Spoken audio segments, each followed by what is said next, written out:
Hey, this is Travis the TAO Templar.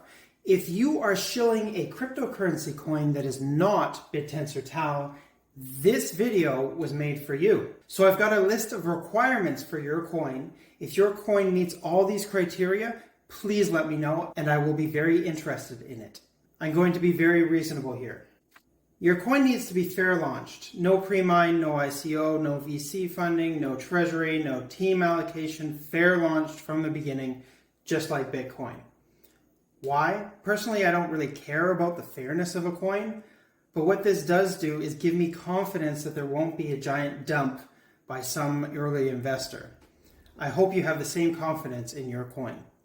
Your coin must have a maximum supply. To be fair, before Bittensor, this was negotiable for me, but now I'm spoiled. This is now non-negotiable for me. Unlimited supply means that it can crash very quickly, and I've had my share of inflationary coins, and now I'm through with that phase of my life. Your coin must be decentralized. Obviously, this is a must, but to be fair, Bittensor's substrate chain isn't decentralized yet. It's run by proof of authority. But if your coin is fully decentralized, that's great. The goal here is to decentralize Bittensor in 2025 by changing the chain to proof of stake. That said, I'd probably still be interested in investing in Bittensor, even if decentralization of the substrate chain wasn't on the roadmap. If you compare it to traditional businesses, the fact that Bittensor can permissionlessly allow for competition between any digital commodity is something leagues ahead of any centralized company. Your coin must have subnets or equivalent. On the Bittensor side, there's a few memes like, I'm not in crypto anymore, I'm in Bittensor.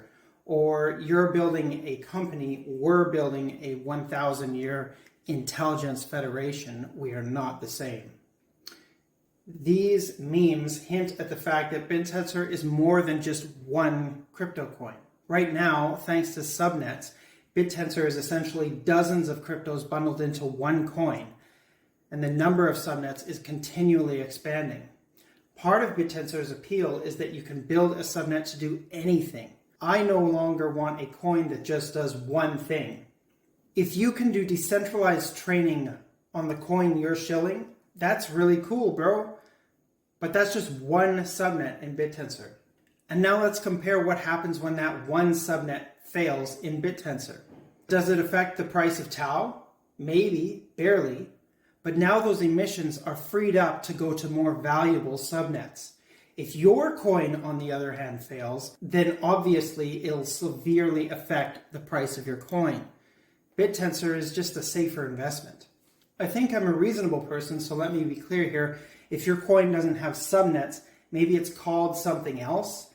Maybe it's a new concept that allows for reasonably easy creation of other valuable commodities under it. Tell me if your coin has such a mechanism and how it works, and I'll listen. Your coin must be permissionless. This is my favorite part about Bittensor. I've droned on and on about it in other videos. I'm not willing to look at any crypto that isn't permissionless. Miners, validators, and subnet owners can all permissionlessly decide to join the network. There are no gatekeepers. Your cryptocurrency must be a self-improving network. Never have we had a self-improving network like Bittensor before. This is all thanks to the incentive mechanism. Competition between miners, competition between validators, and competition between subnet owners constantly improves the network. Your coin better be able to self-improve as well, probably with some sort of incentive mechanism. There are already some Bittensor clones that exist, and I'm sure many more will exist in the future. So if your coin is one of those, I've got some additional requirements for your coin. Your coin must actually be a very big improvement on Bittensor. This means it's already got to have implemented something like dynamic TAO or decentralized substrate chain, maybe a better incentive or flywheel mechanism. But it can't just be a simple Bittensor clone with a minor tweak. After all, Bittensor has the network effect of being first to market and to do incentives properly. Your clone coin must be easier to understand than Bittensor. Bittensor has a wealth of information for newbies to search through. The documentation and the Discord have troves of valuable information. Even though Bittensor has this huge amount of information, it still has a very large barrier to entry. When people say it's like Bittensor, but it's got a better XYZ. No one really understands Bittensor fully. Having to understand how Bittensor works in order to understand your coin is too high a bar. The reality at this point is that Bittensor is at the forefront of innovation when it comes to self-improving incentivized networks. The OpenTensor Foundation is actively developing and refining Dynamic TAO right now, something I doubt a clone is likely to be doing. Of course, Dynamic TAO will be another huge leap forward in network performance, so realistically, I wouldn't shill a Bittensor clone until after Dynamic TAO is released, and then even then, the network effect of Bittensor is so strong at this point that it'll be hard for a copycat to make much headway, in the same way that after 15 years, Bitcoin is still the #1 cryptocurrency, though Bittensor has its sights on that #1 slot. Keep in mind that these criteria must be accomplished. Now, I think I'm a pretty reasonable guy. Like, if you have a coin with all of these attributes, I'd probably be very interested in taking a look.